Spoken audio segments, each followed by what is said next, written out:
Hello, myself Pankaj Bamia and welcome to our YouTube channel PK Science Classes। आज हम class 12 के first chapter के कुछ topic के बारे में डिस्कस करेंगे। आज का जो हमारा टॉपिक है वो है हमारा dipole in uniform electric field means torque, और उसके बाद हम डिस्कस करेंगे गाउस लॉ के बारे में, और गाउस लॉ की जो थ्योरम है उसको हम सेटिस्फाई करेंगे, उसको प्रूव करेंगे। और उसके अलावा हम यूनिफॉर्म चार्ज के बारे में पढ़ेंगे कि यूनिफॉर्म चार्ज का डिस्ट्रीब्यूशन क्या होता है और चार्ज डेंसिटी क्या होती है। तो स्टार्ट करते हैं। सबसे पहले है हमारे पास टॉर्क फील्ड। इससे पिछले वाले वीडियो में हमने जब डाइपोल के बारे में पढ़ा था तब हमारे पास कोई भी इलेक्ट्रिक फील्ड वहां और एक्सटर्नल कोई इलेक्ट्रिक फील्ड अवेलेबल नहीं था। लेकिन आज हम जिस डाइपोल के बारे में डिस्कस करेंगे वो डिस्कस करेंगे कि अगर इलेक्ट्रिक फील्ड है और वहां पर अगर कोई डाइपोल प्रेजेंट है तब क्या होता है। जैसे मान इस केस में यहाँ पर हमारे पास एक डाइपोल है। सपोज हमारे पास डाइपोल इस तरीके से प्रेजेंट है। यहाँ हमारा चार्ज है प्लस क्यू और यहाँ हमारा चार्ज है माइनस क्यू। ये पॉइंट मान लेते हैं हमारा ए है और ये पॉइंट हमारा बी है। और इनको अगर हम 2a डिस्टेंस पर रखते हैं, कितने डिस्टेंस पर रखते हैं, 2a डिस्टेंस पर रखते हैं, तो हम कह सकते हैं कि हमारे पास एक इलेक्ट्रिक फील्ड है और उस इलेक्ट्रिक फील्ड के अंदर हमारा एक डाइपोल प्रेजेंट है। अब ये जब डाइपोल यूनिफॉर्म इलेक्ट्रिक फील्ड के अंदर प्रेजेंट है तब क्या होगा। पहली बात हम यहाँ देख सकते हैं कि हमारे पास दो चार्ज और इलेक्ट्रिक फील्ड है। जब चार्ज इलेक्ट्रिक फील्ड के अंदर है तो यहाँ पर उसके ऊपर एक इलेक्ट्रिक फोर्स वर्क करेगा। जैसे हम प्लस क्यू की चार्ज की बात करें तो इस केस में जो फोर्स लगेगा plus Q is equal two plus Q E, जैसा हमने पहले भी पढ़ रखा है F इज इक्वल टू होता है क्यू ई।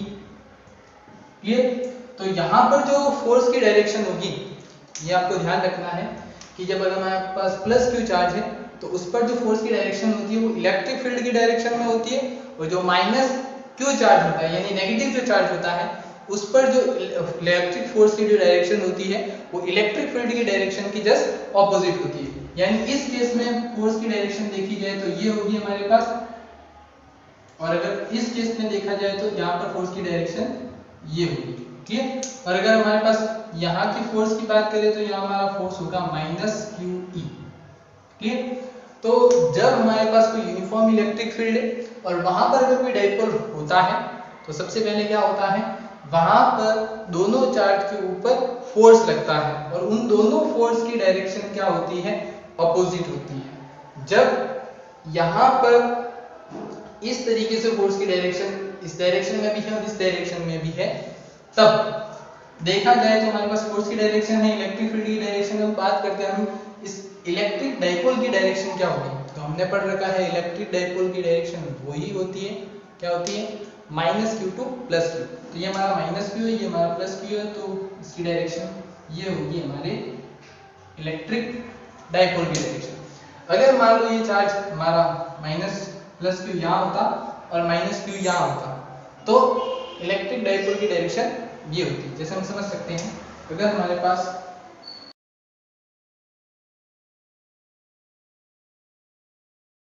इस केस में हमारा क्या होता कि यहाँ से फोर्स इस डायरेक्शन में लगता और यहाँ से फोर्स इस डायरेक्शन में लगता, और देखा जाए तो इलेक्ट्रिक फील्ड की डायरेक्शन हमारे पास ये है, और अगर हम बात करें डाइपोल की डायरेक्शन तो डाइपोल की डायरेक्शन ये होती है। क्लियर। तो चार्ज के अकॉर्डिंग इलेक्ट्रिक डाइपोल की डायरेक्शन होती है।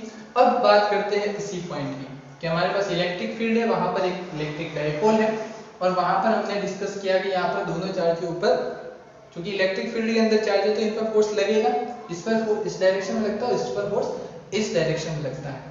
अब जब यहाँ पर दोनों पॉइंट पे फोर्स लग रहा है तो ये इस पॉइंट के रेस्पेक्ट में रोटेट करता है। जब रोटेट करता है तो यहाँ पर हमारे पास क्या लगेगा, जब फोर्स इक्वल है तो टोटल फोर्स कहा जाए तो इसके ऊपर क्या लगेगा, जीरो। यानी ये स्टेशनरी देखा जाए तो ना तो इस डायरेक्शन में मूव करेगा और ना इस डायरेक्शन में मूव करेगा, बट यहाँ पर दोनों डायरेक्शन में फोर्स इक्वल है, तो ये सेंटर के रेस्पेक्ट में क्या करेगा, रोटेट करेगा। जैसे हम समझ सकते हैं कि हमारे पास प्लस क्यू चार्ज है और ये हमारे पास माइनस क्यू चार्ज है, क्लियर। और देखा जाए तो इलेक्ट्रिक फील्ड की डायरेक्शन ये है। अब इलेक्ट्रिक फील्ड के रेस्पेक्ट में देखा जाए तो इसका जो एंगल है वो है थीटा। ये हमारे पास चार्ज है और चार्ज का दो चार्ज इक्वल 2a डिस्टेंस पर है, जैसे ये डिस्टेंस a है और ये डिस्टेंस a है, टोटल डिस्टेंस हमारी 2a है और वो इलेक्ट्रिक फील्ड से थीटा एंगल पर है।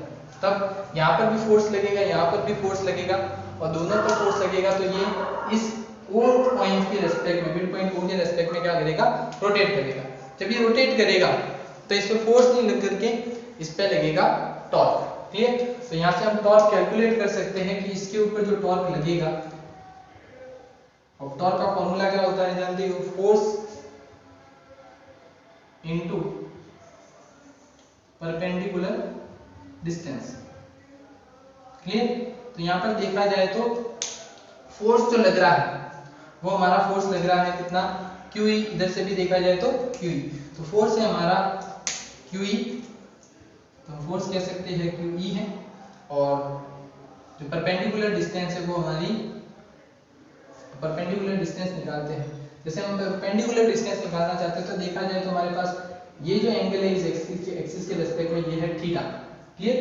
देख लेते हैं, ये हमारा जो इलेक्ट्रिक डाइपोल है और हमारी एक्सिस है, इन दोनों के बीच में एंगल है थीटा, और जब इस पॉइंट से इस एक्सिस के ऊपर परपेंडिकुलर डाला है तो ये पॉइंट होगा हमारा M। तो ये हमारी जो लेंथ होगी, जैसे हमने इस पॉइंट को क्या कहा है A, तो ये हमारा पॉइंट है B, तो ये जो AM लेंथ है ये हमारी परपेंडिकुलर डिस्टेंस है, तो हम कह सकते हैं AM, क्लियर। तो यहाँ से हमारा हो जाएगा QE, और अगर हम डिस्टेंस को निकालना चाहते हैं AM को, ये हमारे पास डिस्टेंस है और ये हमारे पास डिस्टेंस नहीं है, तो इस डिस्टेंस से हम ये डिस्टेंस निकाल सकते हैं by the right angle triangle rule, trigonometry के अकॉर्डिंग।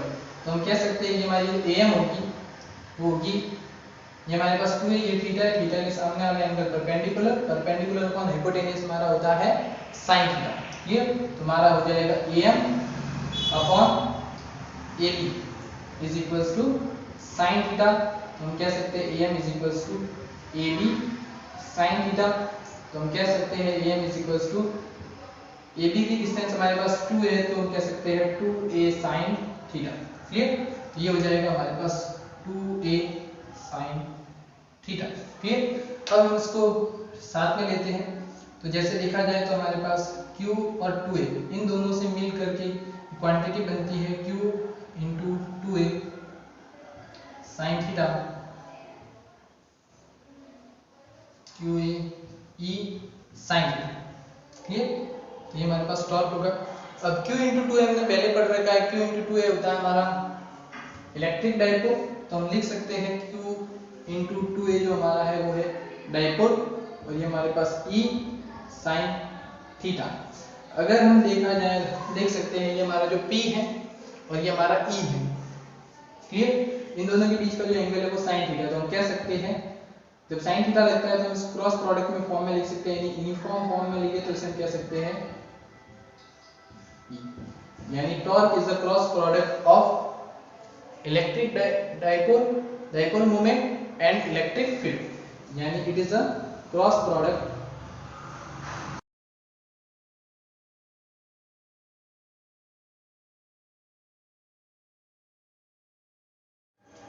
क्लियर।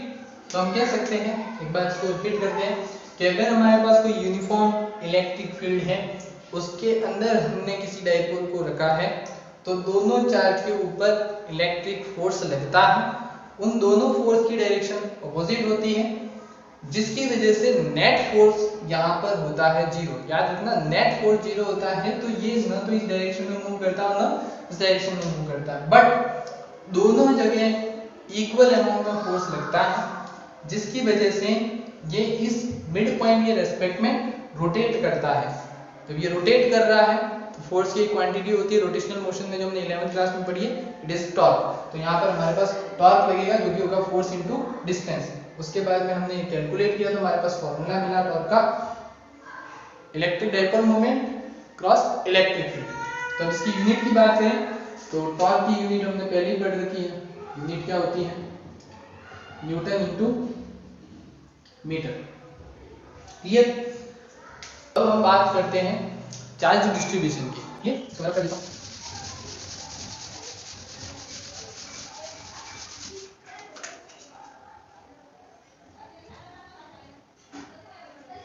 Charge distribution.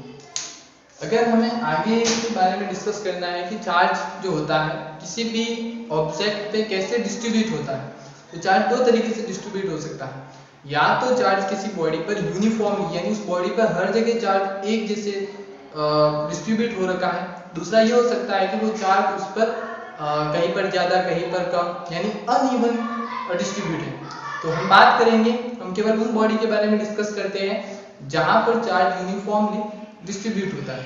तो जैसे चार्ज डिस्ट्रीब्यूशन में एक पहला होता है यूनिफॉर्म चार्ज डिस्ट्रीब्यूशन। इसके ऊपर कई बार क्वेश्चन भी कंटिन्यूअस चार्ज डिस्ट्रीब्यूशन भी कहते हैं। अभी कंटिन्यूअस चार्ज डिस्ट्रीब्यूशन क्या होता है, अगर हमारे पास जो भी बॉडी है, जो भी कंडक्टर है, उसके ऊपर चार्ज यूनिफॉर्मली डिस्ट्रीब्यूट है यानी सभी जगह एक तरीके से अगर चार्ज डिस्ट्रीब्यूट होता है तो उसे हम कहते हैं कंटिन्यूअस चार्ज डिस्ट्रीब्यूशन। क्लियर। तो यानी अगर हमारे पास जो चार्ज है, इफ डिस्ट्रीब्यूशन, क्लियर, अगर हमारे पास पूरे सिस्टम में अगर चार्ज यूनिफॉर्मली डिस्ट्रीब्यूट है तो हम उसे कहते हैं कंटिन्यूअस चार्ज डिस्ट्रीब्यूशन। अब हमारे पास एक फिजिकल क्वांटिटी होती है इसके लिए, जिसे हम कहते हैं चार्ज डेंसिटी। क्लियर। तो चार्ज डेंसिटी बेसिकली अलग अलग सरफेस के लिए अलग अलग तरीके से कैलकुलेट कर सकते हैं।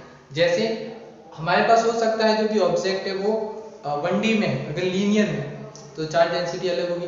अगर हमारे पास कोई सरफेस है तो चार्ज डेंसिटी अलग होगी, और हमारे पास कोई बड़ी वॉल्यूम है तो हमारे पास चार्ज डेंसिटी अलग होगी। यानी हम कह सकते हैं एक तो हम 1 डायमेंशन के अंदर चार्ज डेंसिटी की बात करेंगे, एक हम 2 डायमेंशन के अंदर बात करेंगे और एक हम 3D के अंदर बात करेंगे। तो अगर हम बात करें 1 डायमेंशन यानी लीनियर, तो उस केस में चार्ज डेंसिटी को हम कहते हैं लीनियर चार्ज डेंसिटी। क्लियर।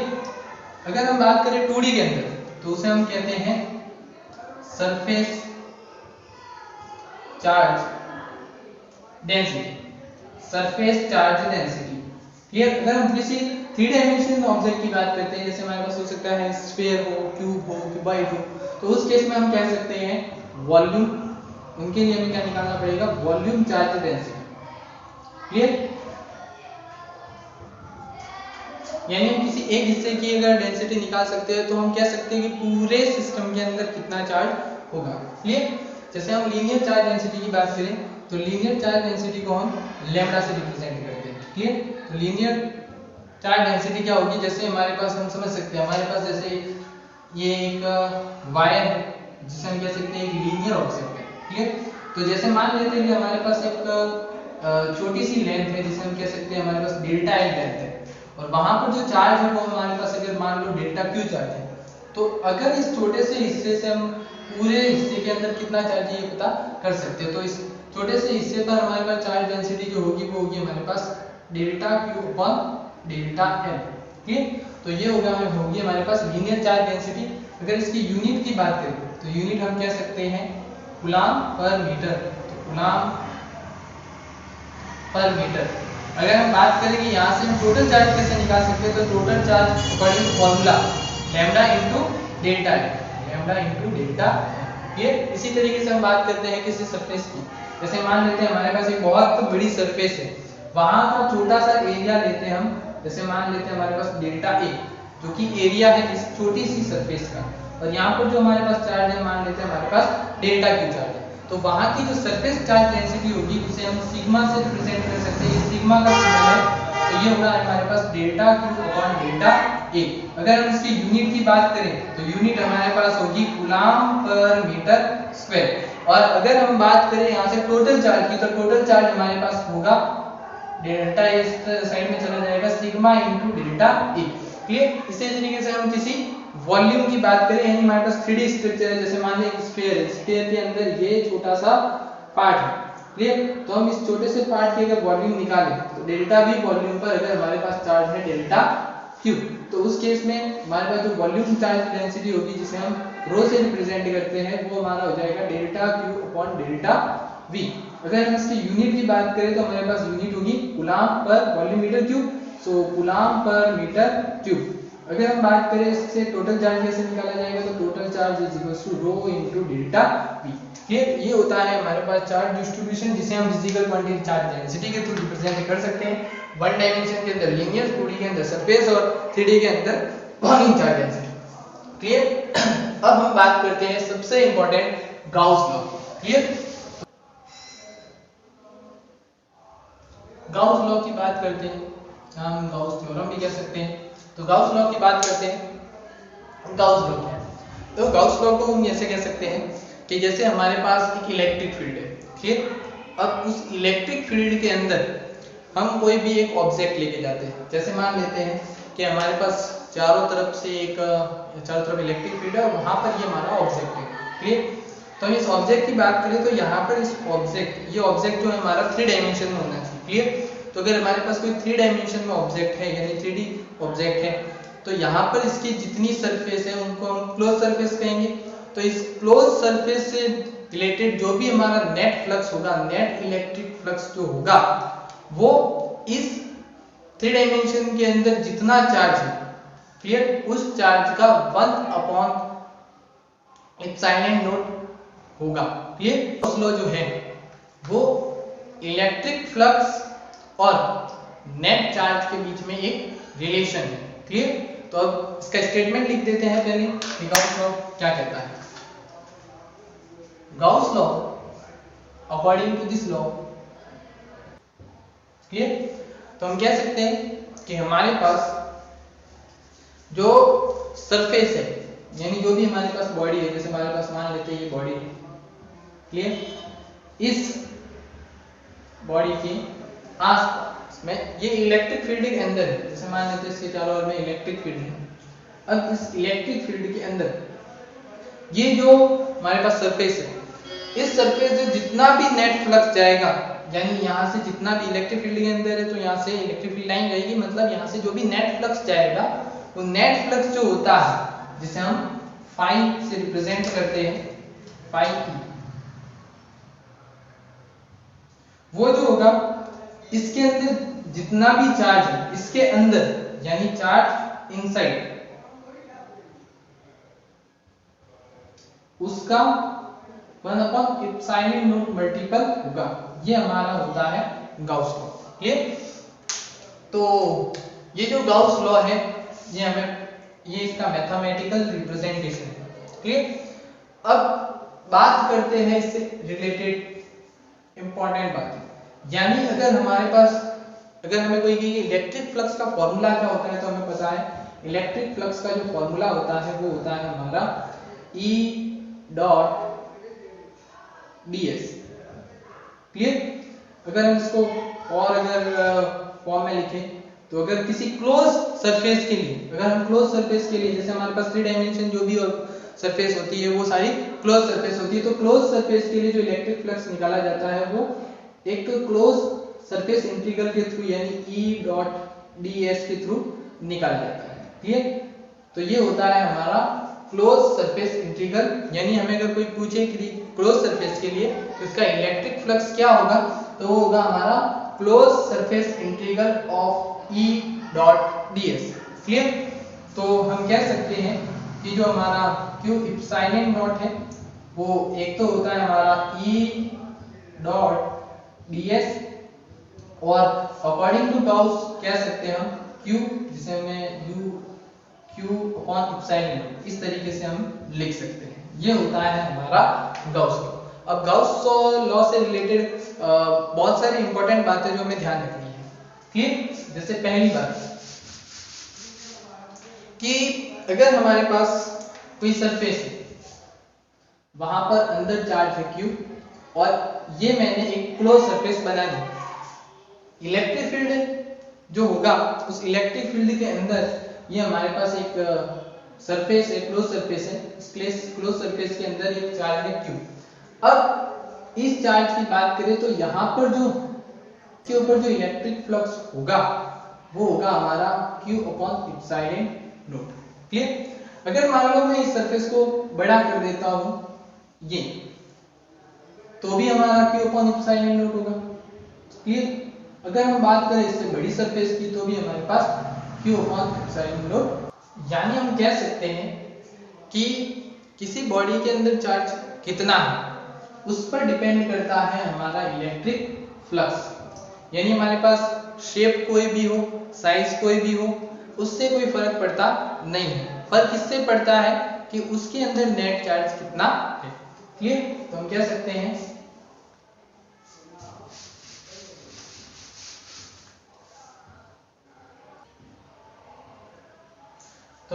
हैं कि closed surface of the various shapes surrounding a charge Q, the net electric flux the same through the all surface।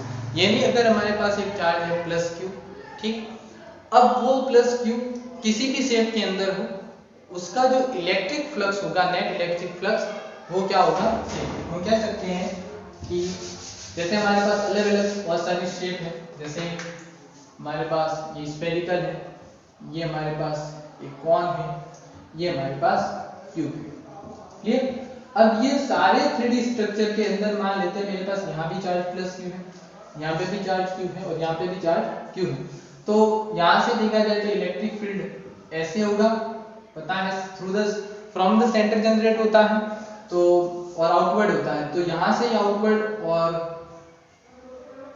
यहाँ से आउटवर्ड होगा और फ्रॉम द सेंटर होगा। क्लियर। तो यहाँ से जो नेट इलेक्ट्रिक फ्लक्स होगा वो होगा हमारा Q अपॉन एप्सिलॉन नॉट। वैसा ही हमारे पास यहाँ पे भी चार्ज Q है तो हम कह सकते हैं यहाँ से भी इलेक्ट्रिक फ्लक्स जो होगा वो Q अपॉन एप्सिलॉन नॉट होगा और यहाँ से भी जो हमारा नेट इलेक्ट्रिक फ्लक्स होगा वो हमारा Q अपॉन एप्सिलॉन नॉट होगा। तो हम स्ट्रक्चर की बात करें या फिर हम शेप की बात करें, जैसे हमारे पास प्लस Q चार्ज से रिलेटेड ये सरफेस है, ये सरफेस है, ये सरफेस है, सबसे जो अगर हमारे पास सारे चार्ज जो सेम है तो हमारे पास नेट इलेक्ट्रिक फ्लक्स जो होगा वो क्या होगा, सेम होगा। अब हम बात करते हैं कि अगर हमारे पास तो जिस ऑब्जेक्ट की बात करें उस ऑब्जेक्ट के अंदर अगर चार्ज नहीं है, जैसे मान लेते हैं हमारे पास ये क्लोज स्ट्रक्चर है, इस बॉडी है या फिर क्लोज स्ट्रक्चर है, इसके अंदर अगर चार्ज नहीं है तो इसका मतलब इसका जो नेट इलेक्ट्रिक फ्लक्स होगा वो जीरो होगा। क्लियर। इसे हम ये भी कह सकते हैं अगर हमारे पास चार्ज बाहर है, बाहर चार्ज है तो इसका नेट इलेक्ट्रिक फ्लक्स भी क्या होगा, जीरो होगा। क्लियर। क्योंकि जो इलेक्ट्रिक फ्लक्स होता है वो डिपेंड करता है number of electric field line पे। हम ऐसे भी कह सकते हैं कि कोई सरफेस है, उस सरफेस के अंदर number of electric field line जो एंटर कर रही है और number of electric field line जो आउटवर्ड बाहर की ओर जा रही है, वो भी अगर दोनों सेम है उस केस में भी हमारा नेट फ्लक्स जीरो होता है। तो हम बात करते हैं कि नेट फ्लक्स जीरो होने की क्या क्या कंडीशन है। तो चार अलग अलग कंडीशन है, हम चारों कंडीशन की बात करते हैं कि कब कब हमारा नेट फ्लक्स क्या होता है, zero. Net flux is zero.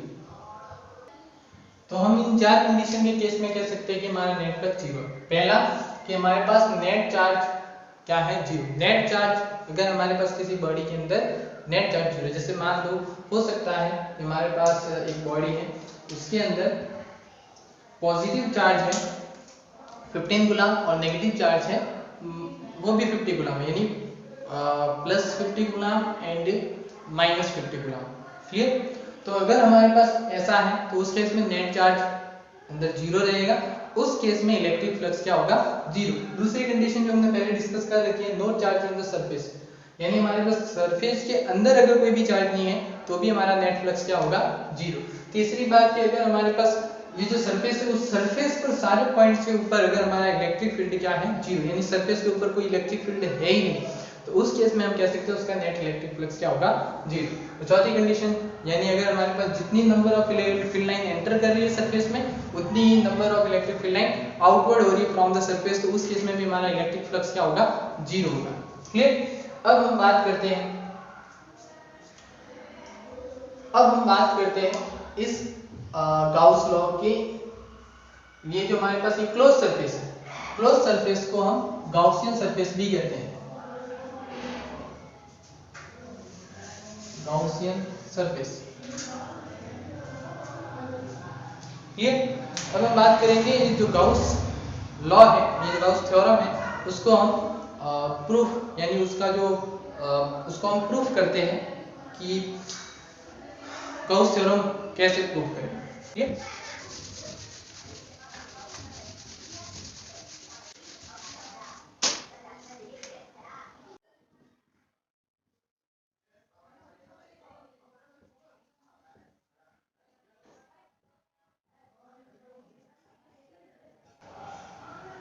ये अब हम बात करेंगे कि गाउस लॉ है उसको हम प्रूफ करके देखते हैं, गाउस थ्योरम को प्रूफ करके देखते हैं। क्लियर। जैसे अब हम मान लेते हैं हमारे पास एक स्फेरिकल बॉडी, क्लियर, और स्फेरिकल बॉडी के अंदर जो चार्ज है हमारे पास वो है प्लस क्यू। अगर हम बात करते हैं इसके इलेक्ट्रिक फील्ड की, तो हमने लास्ट वीडियो के अंदर डिस्कस किया था अलग अलग सरफेस के लिए कि उसका इलेक्ट्रिक फील्ड क्या होगा। क्लियर। जैसे हम यहाँ की बात करते हैं तो इलेक्ट्रिक फील्ड जो होता है वो हमेशा आउटवर्ड की ओर होता है और फ्रॉम द सेंटर होता है, यानी सेंटर से आउटवर्ड होगा, यहाँ से बाहर की ओर, इस डायरेक्शन में। क्लियर। जैसे हम यहाँ की एक सरफेस की बात करते हैं, क्योंकि ये हमारा 3D स्ट्रक्चर है, 3D स्ट्रक्चर है, तो यहाँ की हम बात करते हैं, जैसे हमारे पास एक सर्फ एरिया है, जो एरिया है हमारा ds, इसकी डायरेक्शन कुछ इस डायरेक्शन में ये है, आउटवर्ड होगी from the centre ds। Clear. अब हम बात करते हैं इलेक्ट्रिक फील्ड की, तो इलेक्ट्रिक फील्ड की डायरेक्शन भी ये होगी, इलेक्ट्रिक फील्ड की डायरेक्शन भी क्या होगी, यही होगी। क्लियर। अब इलेक्ट्रिक फील्ड की डायरेक्शन और सरफेस की डायरेक्शन दोनों सेम है, तो पहले हम क्या करेंगे, हमने ये जो छोटा सा पार्ट माना है, ये स्मॉल पार्ट जो हमने माना है, पहले हम इस स्मॉल पार्ट के ऊपर निकालेंगे कि इलेक्ट्रिक फ्लक्स कितना है, यानी नेट इलेक्ट्रिक फ्लक्स भी आप कह सकते हो, net electric flux at small part. तो वो होगा हमारा स्मॉल पार्ट के लिए, अगर हम नेट फ्लक्स निकालें तो d phi is equals to E dot ds। Clear. तो ये हो जाएगा d phi is equals to E ds cos और थीटा, E और ds के बीच में एंगल दोनों सेम डायरेक्शन में, सो 0 डिग्री cos 0 डिग्री। क्लियर। तो d phi is equals to हो जाएगा हमारा E ds। क्लियर। अगर हम पूरे स्फीयर के लिए बात करें, यानी 4 होल सरफेस, तो हम कह सकते हैं हमें क्या करना पड़ेगा, इंटीग्रेशन करना पड़ेगा, और यहाँ पर हमारे पास सरफेस क्लोज है, क्योंकि ये कांस्टेंट है, यूनिफॉर्म है, तो हम ये को बाहर लेंगे और ये हो जाएगा हमारे पास ds, और ये हमारे पास क्लोज सरफेस है, 3D स्ट्रक्चर में हमारे पास क्लोज सरफेस है, तो d phi का तो हो जाएगा phi, पूरे के अंदर मान लिया phi है, और e की वैल्यू 4 pi एप्सिलॉन नॉट, बाकी हमारे पास चार्ज है q, और ये जो रेडियस है स्फीयर की रेडियस हमारे पास स्मॉल r है, तो हम वो वैल्यू पुट करेंगे r²। ये हमने इलेक्ट्रिक फील्ड का पढ़ा है kq/r², तो ये हमारे पास k की वैल्यू और चार्ज है q और डिस्टेंस हमारे पास r, सो r²। अब बात करें सरफेस, टोटल सरफेस हमारे पास कितना है, तो इससे जो टोटल सरफेस होता है वो होता है हमारा 4 pi r²। तो वैल्यू पुट करते हैं इसकी जगह, ये हमारा हो जाएगा 4 pi r², r² से r² कैंसिल, 4 pi से 4 pi cancel, so net flux हमारा होगा E q/एप्सिलॉन नॉट, और ये हमारा गाउस लॉ या गाउस थ्योरम कहते हैं। क्लियर। तो ये हो गया इसकी वेरिफिकेशन। क्लियर। तो आगे गाउस लॉ की कुछ एप्लीकेशंस भी हैं, वो हम नेक्स्ट वाले वीडियो में डिस्कस करेंगे। Thank you for watching. और अगर आपने चैनल को सब्सक्राइब नहीं किया है तो चैनल को सब्सक्राइब जरूर कीजिएगा। Thanks for watching.